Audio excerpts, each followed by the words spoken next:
siyaasaddu waa labe mid deer soomaaliyeed sideedaba waa nuxuus 9 midab baan arkaa 8 magac baa ku xiga 30 hadal baan maqlaa 8 iyo 10 af iyo 3 iyo 10 wajiyo saantoodu madowdahayo sida u wareegayo siloon baan eegaya sideedaba waa nuxuus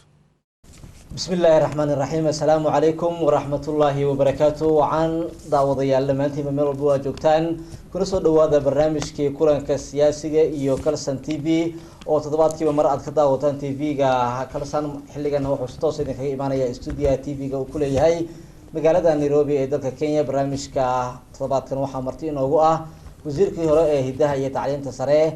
دولة فدرال كالصومالية دعاء آدم محمد oo aan kaga mahad celinayna sida uu nooga aqbalay asuumaadii barnaamijka saacad wasiir ku soo dhawow TV-ga Kalsan iyo barnaamijka kulanka siyaasiga markaa aad iyo aad baad u mahadsantiin TV-ga Kalsan waa idin salaamay waan ku dhawahay waya toddobaadkii ugu dambeeyay iyo bishii ugu dambeeyay aan iraahdo waxa si aad loo hadalhayay arinta higsiga cusub iyo in dalka Soomaaliya ay ka dhacdo sanadka 2016 doorasho qof iyo xor ah oo waliba tuulooyinka iyo magaalada la geeyay sanadiyada codeynta bal arrimahaasi maalmihiisa waxa soo baxay in dawladda ay ka dayrinayso ay leedahay suuragal xilligan ma aha maxaad isbedel islaada aad iyo aad baad u mahadsantihiin TV-ga Kalsan iyo runtii hawlwadeenadiisa iyo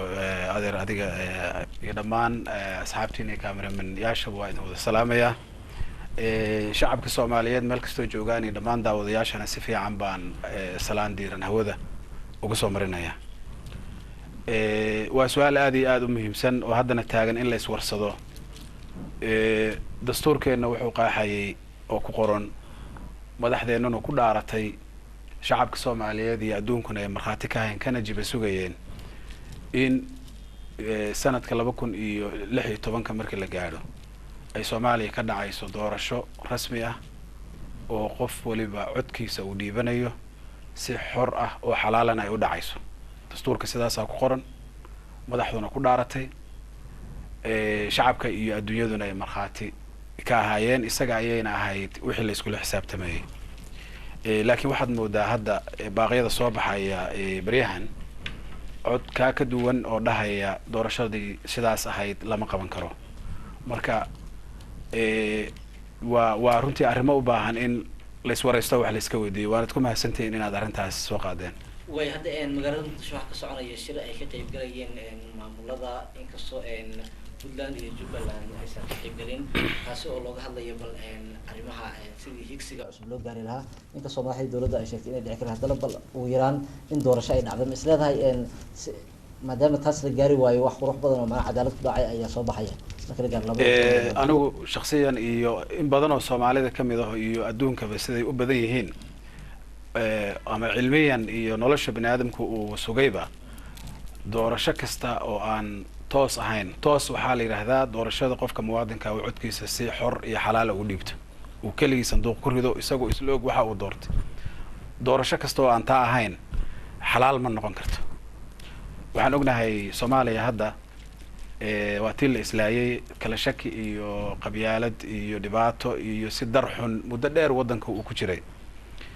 waxa hadda laga hadlay dawladnimada Soomaaliya intii muddaaba samata bixin iyo dib u soo rajacelin iyo isku soo ururin iyo dadka in la isku soo dumo ayay ahayd istaraatiijiyada iyo charterkii hore ee ku meel gaarka ah iyo dastuurkan haddaba waxa ku qoran qodobadiisu waa noocaas in Soomaaliya dawladnimadeeda dib loo yegleelo iyadoo laga dhaqaaqay dhisidda kalsoonida dadka iyo wax la wada leeyahay laakiin waxa marag ma doonta ah waqtiyadan dambe madaxda iyo systemka hadda sidoo wax u socdo taas way ka duwan tahay dalka waxa ka socda hab aan ahayn lagu tilmaami karo inuusan ahayn hab dhaqan dawladnimo hab dhaqanka dawladnimadu waxa asal ka ah inay jiraan institutionada ama hay'ado dawladeed oo sharci ku shaqeynaya oo isla xisaabtamaya oo shacabka iyo dadkuna ay ku leeyihiin kaalin kaasa waxa la yiraahdaa hab dhaqan dawladnimo oo isla xisaabtamay laakiin hadda waxa socda horta hal arrin waxaan rabaa laba arrimood Soomaalidu inay si fiican u fahamto adna aad u fahamto nidaamka dawladnimada iyo horukaca uu sameeyay Soomaaliya iyo siyaasadda hadda taagan iyo hoggaankeeda waxaan aad u jecelahay dadku inay u kala fahmaan laba jabtar oo runtii inkastoo ay saameynayaan laakiin haddana waa laba shaqo habka dowladnimada ee hadda Soomaaliya waxay soo bilaabatay mahadha ka gaadhay shirkii carta ee dowladda Djibouti ay budagaha u ahayd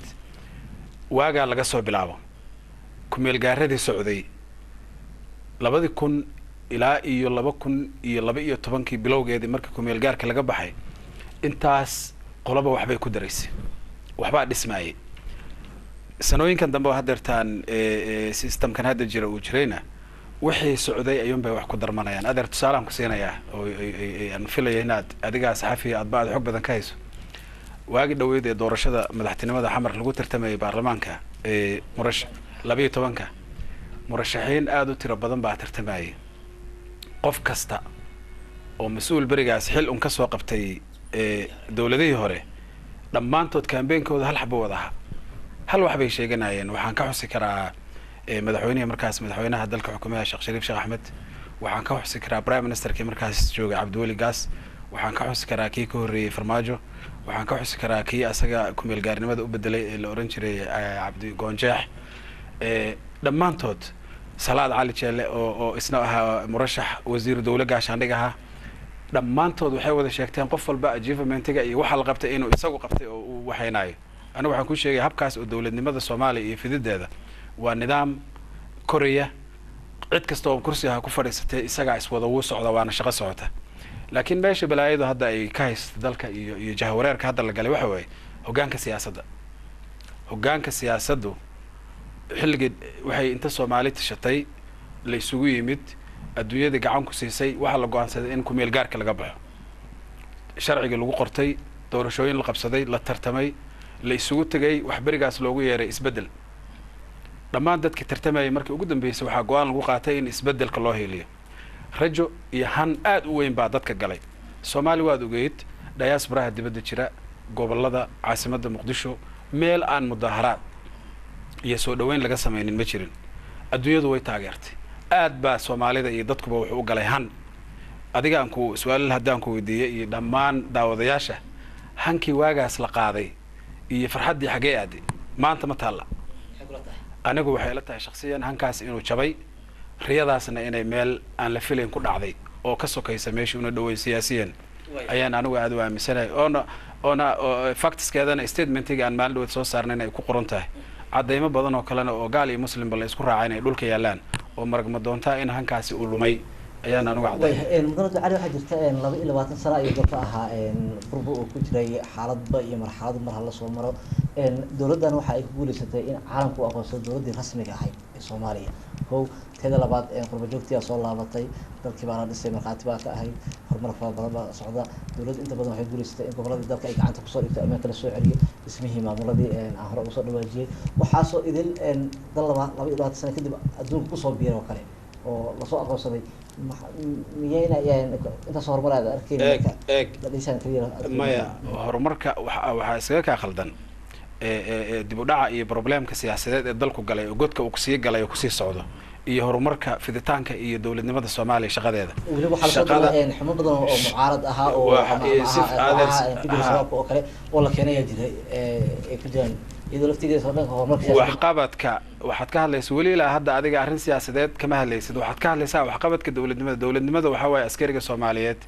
ee mushaarkiisa iyo xuquuqdiisa la laayahay ee safka hore ku jira waligiina ku jiray shaqaalaha Soomaaliyeed isagoon mushaar qaadanin iska wax u qabs ku shaqeynaya ku dhimanaya adduunyada caalamka Soomaaliya taageeraysan ee la daba taagan haddii si waagaas laga soo bilaabo 2000 ilaa hadda ama maamulka hoggaanka hadda jooga ama mid kale ha imaade hanaankaas fidista dawladnimada inay shaqeyso noocaas noqoto waa hab ay qaadatay Soomaaliya oo ku shaqeynayso laakiin waxa weyn waxaan rabaa inaan weydiiyo inaan su'aal soo bandhigo jawaab raacina hadii loo baahdo su'aashu waxa weeye qaabkaas dawladnimada iyo shaqadan dawladnimada iyo shaqaalaha iyo ciidamada iyo systemyadan iska socdaay way soconayaan wayna jirayaan laakiin madaxda hogaamiyaha especially madaxweynaha la doortay 2012 aad loo soo dhaweeyay waxaan rabaa qodobo siyaasadeed oo 1 iyo 2 la dhihi karo oo inta la qoray ama la ballan qaaday la sameeyay oo guusheedii maanta la dhihi karo waa kan waxaan hayna waa guul darro iyo fashil laakiin wax la dhihi karo siyaasiyan waa kan ma jiro sababtoo tahay shuruucda iyo dastuurka iyo qodobadii dowladnimada waa lagu tumanayaa musuq maasuqa iyo corruptionka iyo muxuu ahaa hantida aan loo abayeelinin waa maragmadoonta waa haynaa in hay-adihii dowladda ee xukuumad iyo baarlamaan labadaba la baralays gareeyey oo shaqooyinka ay qaban lahaayeen mandatekoodii dastuuriga ahay oo dhan ee laga baabi'iyey oo baarlamaanka sidii loogu waday musuq maasuq loogu waday oo baarlamaannimadiisi qof walba Soomaaliya uu hadeer leeyahay maxaa ku dhacay miyaanu baarlamaan ahayn xukuumaddii la rabay inay iyadu qaadato hoggaanka ay howlaha fulinta iyo executive-ka ay leer garayso roolkeeda clear ma muuqdo meeshii waxay isugu soo aruurtay hal meel oo aan wixii lagu baayo oo dictatorship nimo ah waddankanna haddii dictatorship nimo uu ka shaqeynayo dhowr iyo 20 sano noocan ma ahaadeen nidaamka annagu aan usha ku ifinayno aan rabnay dadkuna ay nala arkaan annaguna aan ka digayno waxa weeye waddankayagu colaadihii iyo dhibaatadii laga soo baxay Soomaaliya waxay ku heshiisay kalsoonina ku samaysatay xukun iyo nidaam xukun oo laga wada qayb qaadanayo oo sharcigu uu yahay kan sareeya laakiin nidaam xukun iyo siyaasadeed oo uu shakhsi isagu iska leeyahay wuxuu rabana uu qasabsanayo aan isla xisaabtamayn oo sharcigu sareyn kaas waa la diiday dartiis baana waddanku dhibaatada u gaadhay inta badan waxaan asaadu wasiir xilligii aad wasiirka ahayd oo aad howshaysay inta badan ma muujiyaan siyaasiyiinta Soomaaliyeed ama xubnaha ka soo noqday dawladda wax dhaliilo ah laakiin markii xilka aad weysaan oo idinka qaado maxaa sababa in dhaliilo inta leeg aad arkeen ma la socotaa wixii anaga xukuumadayada u dhacday oo loo masuq maasuqo loo riday ma taqaanaa waxay ahayd waxaan diidnay oo ka soo horjeesanay habkaas hadda aan ka hadlayo xukuumadii oo dhan iyo prime minister ka hogaaminayo waxaan ku niri waa inuu sharcigu shaqeeyaa waa in musuq maasuqa la joojiyaa waa in nidaamka dawladnimada ee lagu heshiiyay dastuuriga ah oo socdaa hadda dagaalkina la kugu qaaday iyo beladii naga raacday waa tan ay systemkii oo dhan marba u aragtay waxa la dhisayaa xukuumad 6 biloodna waa la ridaa maxaa la rabaa loo ridaa awood dawladnimo dastuurka wuxuu qabaa saddexda ugu waaweyn ee fulintii iyo sharci dejintii iyo garsoorkii inta baysa qayb ku lahayn hogaankii dalka way ku leeyihiin ficlan annagu sidaad ogtahayba weli dalku ma aha dal dhismay oo hay-adihiisu ay xoog yeesheen oo uu systemku shaqeynayo maaha waa dal hadda dib u dhis iyo dawlad dhisidiisu hadda ay socoto dib u dhiskii dawladnimada hadda socota hadba hoggaanku nooca uu u fikirayo iyo habdhaqankiisa positive iyo negative saameyn buu ku yeelanayaa haddii hoggaan fiican oo niyadsan oo raba dawladnimo sax ah iyo hay-ada dawladnimo sax ahna qaad u helo wuxuu contribute gareynayaa gacan ka geysanaya dhismaha hay-adahaas haddii hanaan noocan oo kale uu samaysmana wuxuu gacan ka geysanayaa in baarlamaankii iyo garsoorkii iyo maxaa la yidhaha xukuumaddii iyo fulintiba ay noocan hadda u yaalaan uu ka shaqeeyo lacagna lagu bixiyo la laaluusho wax tala ah haba yaraatee macnaha oo tala wax dhisid ah mucaarad aan ahayn weli ma isku dayday inaad ujeesaan si fiican muddo dheerna waa ka shaqeynaynay annagoo codkayaga hadda ka hor lama maqalo ilaa iyo 6 bilood waxaan ka shaqeynaynay war sidan si maahane hoos ha loo wado laakiin hadda waxaan aragnay doorashadii in la yiri lama qaban karo waxaan calool xumo ah oo ay taariikhdu qori doontaa lama qaban karo kaligeed inta la yiraahdo in la iska dhaafay waa wax laakiin aan ku daro hadallada ka soo baxay waxa kamid ahaa yani in doorasho u dhici doonto laakiin qaabkii oo loo rabay oo ahaa qof iyo cod inay sicirada suuragal ahayn balse ay dhici doonto maxaad ka walaacsan waxa dhacaya ma taqaanaa doorashada haddaysan jirin doorasho qof iyo codkii ah doorashada dhacaysa noocay tahay ma taqaan intii hore waxaa dhici jirtay doorashooyin baarlamaanka lagu qaban jiray waa loo codeyn jiray musharaxiintu waa imaan jireen weli saan rajeynayo Soomaaliya inay qof iyo cod lagu rido ka dhacday waayii dambe hadda ahayd wixii lagu heshiiyay oo lagu dhaartay oo madaxdu ku dhaaratay oo Soomaali ku heshiisay dastuurka ku qoratay hadda ahayd laakiin ogow haddii la yiraahdo maanta Soomaaliya reer hebel 100 qof baa waxay idin soo qoraysa yaa ku qancin karaa inay 100kaas qof ay wax soo qoraan oo 100 dhowr kun oo kalena aysan waxba qorin annagu waxaan qabnaa arrimo kasta oo aan ahayn cod qofku muwaadinka inuu codkiisa isagu uu dhiibto ka sokay oo kale oo la isku dadayo oo doorasho loo bixiyo waxay horseedaysaa colaado waagi hore qabiil reer hebel ay isdagaali jiray waxay horseedaysaa reer hebel dhexdooda in la isku baaba'o sababta xaqa siinaya aniga inaan soo qoro adigana ku diidaayo legitimacy sharciyadaas xagee ka imaanaysaa yaa sameyn kara cabdiqaadir wax ma qoraayo aniguna waan qorayaa sharciyadaas yaa dhahaya yaa iskale waa arrimo u baahan runtii in aad looga hadlo laakiin waxaa ogaataa meesha laga ilduufsan yahay mataqaan waxaa laga ilduufsan yahay si fudud inta la isaga hadlay in la yiraahdo lama qaban karo oo sidaa iskaga socoto oo haddana wax kale la soo sameeyo waa ilduuf xoog badan baa ku jira su-aashu waxa weeyaan yaa mas-uuliyadda qaadaya in la yidhaah lama qaban karo maahana yaa u dhaartay yay shaqadiisa tahay yaa lagula xisaabtamayaa waxaa la raba sida saxda oo moralka ku fiican oo dadka la xukumo iyo mas-uulka uu u yahay runta ku fiican waxa weeye shaqadii lagu diray haddii aad ku fashilantay ood waxba ka keeni weyday dadka inaad u sheegto oo tiraahda hawshaas anigu waan ku fashilmay waxna waan ka keeni ood la hadasho laakiin in saacad usir laftigeeda wala socotaa xaaladda Soomaaliya dhibaatooyinka dhacaya iyo qaraxyada iyo wixii lamid ah in xilligan oo ujeeda inaysan suuragal ahayn in dhacdo qof iyo cod oo Soomaaliya gobolada idil meelaha qaranka dowladda gacanteeda inay ka maqan tahay oo kooxaha kasoo jeeda joogaan marka ma waxaad caqabad uga dhigaysaan dowladda ilaa qasab ay ku tahay haddii qaban weyso inaysan waxba qaban maya waxaan aaminsannahay inay weli ammaanka xun yahay dhaqaalihii weli uu baaba'san yahay musuq maasuq yahay hay-adihii dowladda ee xukuumadda iyo baarlamaan iyo galsoor weli la baabi'inayo aan la dhisayn systemkii iyo shuruucdii weli aan laga shaqayn oo waxaasoo dhan ay weli aysan jirin oo aad adigu hadda leedahay ammaankaa xun ammaanku inuu xumaado annagu waxaan aaminsanahay inay tahay wax lagu talagalay waxaa ku talagalay cidda ay ahayd inay ka shaqayso waxaad ogaataa shaqadaas waay loo qaban waaye waa la qaban karay bedel shaqadaas la qaban lahaa waxaa lagu mashquulay xukuumad ridid xukuumad dhisid sharci burburin xoolo dhicid hay-adihii dowladda burburintood khilaaf abuurid jahawareer siyaasadeed inuu waddanka la geliyo baa lagu mashquulay meeshii laga shaqayn lahaa waxaad aad ka hadlaysadoo ah ammaan in la sugo oo dadlan day qodobo cad baa la qoray shaqadaba ma badna ammaanka in la sugo dib u heshiisiin in la sameeyo boogihii dadkii la dhayo oo Soomaaliya la isu keeno la hogaamisiyo dhageyso doorasho loo sameeyo dastuurka la qabyo tiro lagama shaqeynin waxaas waxaa laga shaqeynaya xukuumaddan dhis xoogaa kadib rid baarlamaanka laaluush balaayo kufur waxaan iska horkeen reerihii iyo gobolladii hadda Baydhabo iyo Kismaayo waa col waxay ku ciloobeen mataqaan garow iyo maamulka kale hadda la dhisay galmudug waa col maxay ku ciloobeen banaadir adeer waa taqaan magaalada degmada Wadajir geeskeeda waxaa isku dagaalay laba Soomaali oo dhahay waxaanay maamul hebel waxaanu dhan waxay base u ah hoggaan fashilan siyaasadiis sida la rabay in loo shaqeeyo si aan ahayn natiijo aan ahayn baatimadoo ah meeshii la rabay in dib u heshiisiin la sameeyo coladaa yimid meeshii la rabay in dastuurkii la dhammaystiro looguma dhaqaaqin xaggiisa meeshii la rabay institutionada dowladda ee baarlamaanka iyo xukuumadda in la dhiso waxaa lagu abuuray musuq maasuq iyo inaan weligiiba aysan ka hagaagin baarlamaan Soomaali cuqdad bay dadku ka qabaan hadda markii baarlamaan la dhaho wax baasoo wax burburinayo waxa leenahay bisa laga aaminsan yahay waa wax laga shaqeeyo deliberate loogu talagalay qofkii u maleeya aad u fiirso qofkii u maleeya hoggaana ah u qaata inuu hoggaanku ahaanayo waddanku xukumaayo ama meel ku sii xukumaayo in uu wax khaldo oo musuq maasuq oo ku waxeeyo isagoo aad u rafaadsan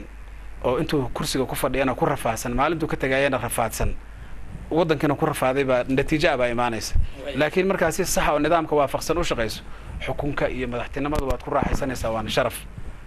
adoo sharaf lana waa ka tagaysaa way marka loo fiiriyo laakiin ta Soomaaliya iyo wixii la soo maray mislada hal maalin lagu heli karaa cadaalad Soomaaliya inay wax walba ku wada socdaan qof fiiri hal maalin baa lagu heli karaa ma jirin waqtiga su'aad u qabna ma jiro hal maalin baa lagu heli karaa inta la shir intaasoo shiroo dib u heshiisiin oo la qabtay hal maalin qof fiiri ma jiro waxaa la qabsanaya mandate waa la shiraayay qodobaa lagu heshiinayay waa lagu shaqaynayay waa la shiray waxaa la go'aansaday ku-meelgaarka in laga baxo ku-meelgaarka markii laga baxayna waxaa la go'aansaday oo si dastuuri ah loo go'aansaday qodobadaas hadda aan kuu sheegay in laga shaqeeyo wax kasta oo ka bedelan wixii lagu dhaartay natiijo ay soo baxdo waa mas'uuliyad ay qaadayso cidda ku dhaaratay hoggaankeed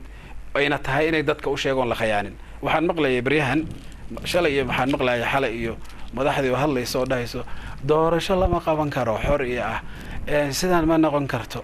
waxa dadkaaga haddaad hogaamiye tahay araa'id dayadeer araa'id laa yakdib ahlo ma taqaan af carabiga qofka hogaamiyaha ah dadkiisa been inuu sheego maaha waxaa la rabaa hogaamiyuhu dadkiisa inuu runta u sheego haddaad hogaamiye saxa tahay laakiin maalintii shacabkaaga iyo dadka aad madaxda u tahay aad wax aan wixii ahayn u sheegto adiguna meel xun baa ku dambeynaysaa dadka aad xukuntid iyo waxaad hogaaminaysana way rafaadayaan laakiin intaan oo la soo qabtay intii la gaari waayey oo duruufahan jiray iyo adiga oo xaalad dalka u maraya ujeedid maaha in daliil caqabad looga dhigo dowladda dhan waxba ma qaban ama waa waxqabasho ama dalkii macnaha waxaa haystaa dictatori iyo wax lamid ah su'aalan ku fiiri dadka confusion ila abuura maaha waxqabad maxaa loo yaqaan waxqabad waxaa loo yaqaan no waxqabad waxaa loo yaqaanaa waxa dastuuriga ah ee mandate-ka ah ee adiga lagu adiga wariyaa tahay haddaad tv-gan aad ka shaqayso shaqo fiican qaban weydo oo nidaamka soo saari weydo oo aad guryo iyo dabaqyaan dhisa ayaa tiraahdo ama laami baan sameynaya it's your job waxqabad waxa weeye 2012 doorashadii ahayd ee dastuuriga qodobada uu tilmaamay oo dib u heshiisiin leh oo dawlad dhisid leh institutionada qaranka la dhiso baarlamaanka xukuumadda dastuurka la qabyo tiro doorasho xor ah oo la galo kuwaasaa waxqabad ah kuwaas maanta ma yaalaan kuwaas bedelkeeda waxaa yaalla colaado iyo iskhilaaf iyo isnacayb waxaa yaalla dastuurkii oo lagu cayaaro sharcigii oo la jajabiyo oo dhaqan noqotay waxaa yaalla institutionadii oo la burburiyey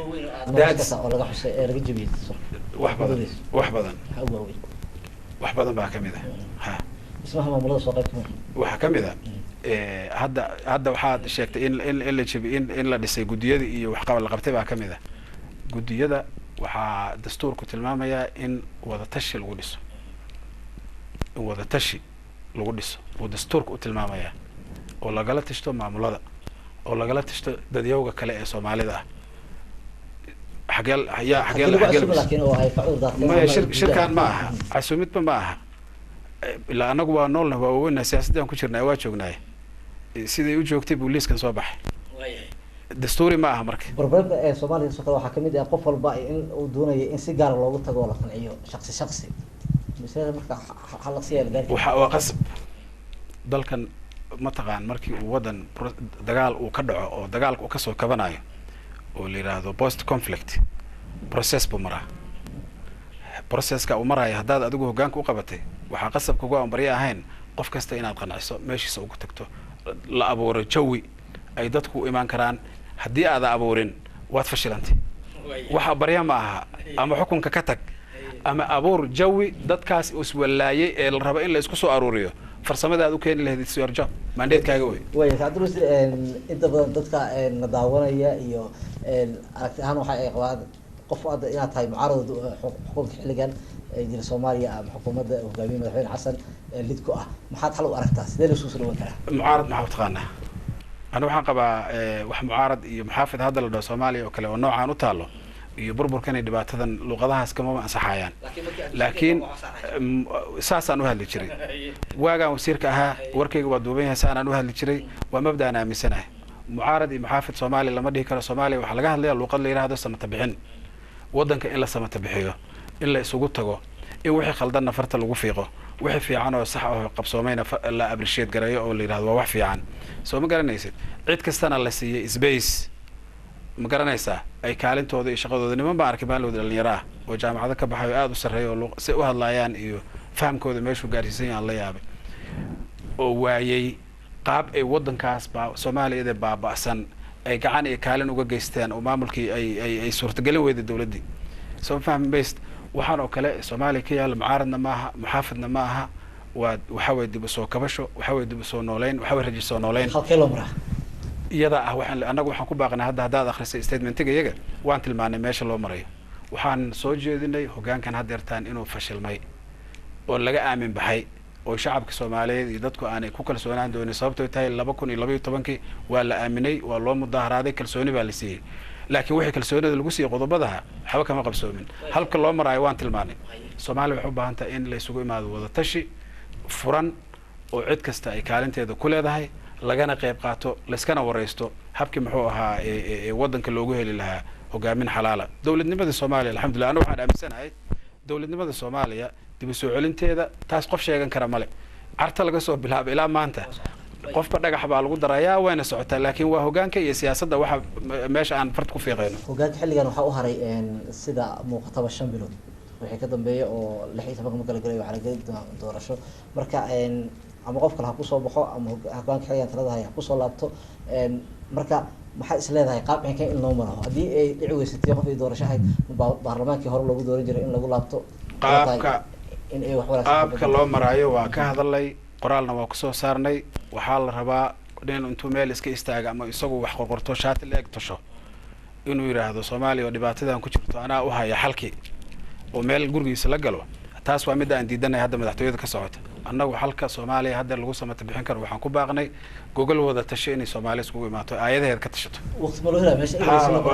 waa loo helaya waa kala gaaro oo madaxweyne kale iyo dowlad kale nidaam kale aan la dooran waa loo helaya meel cid ay noqonay marka ma noqonayso meel gudood in dib loogu laabto beelihii dib loo soo oo xolo xildhibaano kale dib loo keeno kulata waqti in la helo hadday dadku tashadaan oo dadka arinta ay u taale ee Soomaalida ay waay aqoon-yahankooda siyaasigooda culimadooda dhalinyaradooda dumarkooda ay tashadaan waxaan hubaa inay keensan karaan awood aqooneed iyo caqli iyo khibradeed ay u leeyihiin inay keentaan xalkooda waana keenayaan waa hubaa laakiin hoggaan khaldan oo fashilmay hadduu asaga qol inta wax la gala yiraahdo anaa wax walba idin hayo jab baa la sii galaya waxa ma keenayo waa hore loo tijaabiyay waxaan soo gaarnay gabagabadii barnaamijka waxaad ahayd wasiirkii hidaha iyo tacliinta Ducaale Aadan Maxamed hadda ahmigaaga siyaasadeed shakhsiyan muxuu yahay haddii nidaam cusub la galo in aad markale xil usoo sharaxdo ama wasiir aad noqoto ama xil kale aad noqoto muxuu yahay waa su'aal aad u fiican anigu hadda inta halkan waxaan jiran kuu sheego waxba ma raba ma dhahay waxba rabaa xilna waa qabanaya haddaan noolahay horeyna waan usoo qabtay laakiin xil waxaa horta iga horeeya xil anigu waan hayay shalay inta iska aamuso aan isdhoodhoobo isqarqariyo waana sida hadda waan sii ahaan karay wasiirnimadayda madaxweynuhuna aad buu u rabay inaan aamusnaado aan wasiir ahaado aan la sii shaqeeyo wuu iska rabay laakiin aniga aan ku qancin ma rabo ma kuma qancin siday wax yihiin waxaan ka shaqeynayno hadda aad xil iyo xil hebel ha hela ma hadda waxaan baadgoobaynaa oon ka shaqeynaynaa in la helo systemkii ama nidaam Soomaaliya si guud wax caafimaad qaba oo dawladnimo oo sharci ku dhisan in la helaan hadda anagu ka shaqeynaynaa kaas haddii la helo anigu xilka waa qabanaya aan dadku ay gartaan adigu waa qabanaysaa qof kastoo Soomaaliya meeshu ka geli kara waa qabanaya laakiin hadda xil hebel ma jirto meel xil laga qabtaba anigu ma arko inay jirto haddaan xil rabo meesheeda aan inta iska jooga aan islu dhuubo yaan wasiir iska ahaan lahaa aan macno lahayn taasna wax macnaa iguma fadhido waayahay aad iyo aad baad u mahadsan tahay saacadul wasiirkaasina waxa uu ahaa hidaha iyo tacliinta sare ee dowladda federaalka Soomaaliya mudane Ducaale Aadan Maxamed kana mid ah madasha midnimada iyo dimuqraadiyadda Soomaaliyeed oo nagala qayb galay barnaamijka kulanka siyaasiga iyo Karsan TV oo toos idinka imaanayay xarunta TV-ga ee magaalada Nairobi barnaamijka waxaa idin socodsiinayay anigoo ah Abdulqaadir Cumar Cabdulle intaan daawadayaal dib u kulmi doono barnaamij kan lamid ah dhanka farsamadana waxay kala ahaayeen iyo kaamiradaba injineer Cabdixakiin iyo Mawlid Mursano Kulane dib daan kulmi doono dhamaanteed usoo dugnaxda ku dhaafayna sida inaad galiyo wassalaamu calaykum waraxmatullaahi wabarakaatuh salaam ma santina markay suruqdo xaajadu ninkii qariya sawdkiisa samatalis ninkii yaanu noqon danaha Soomaali sahqabow ayaantu arkana sacab ku taageeray sambuusihii laga adeemay buu la siir yahay